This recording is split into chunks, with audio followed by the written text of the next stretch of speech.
எல்லாருக்கும் வணக்கம். மார்னிங் மூணு சேனலில் மறக்காமல் எல்லோரும் சப்ஸ்கிரைப் பண்ணுங்கள். கத்தாரில் பார்த்தீங்கன்னா முருங்கை மரத்தில், அதுவும் சின்ன மரம், முருங்கைக்காய் காய்ச்சிருக்கு பாருங்கள். செமையாக காய்ச்சிருக்கு. சின்ன மரத்தில் முருங்கைக்காய் நிறைய காய்ச்சிருக்கு பாருங்கள்.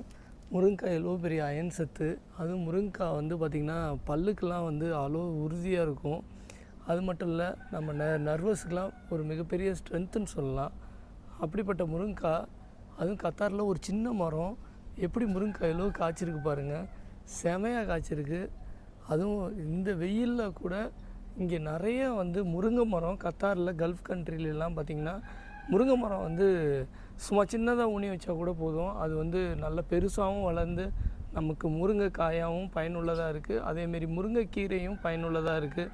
இந்த முருங்கைக்கீரை காலம்பரை எழுந்திரிச்சு முருங்கைக்கீரையும் கருவேப்பிலையும் சேர்த்து அதை வந்து தண்ணியில் போட்டு நல்லா கொதிக்க விட்டு குடித்தாலே அயன் சத்து. நீங்கள் எப்போதும் முருங்கைக்கீரையும்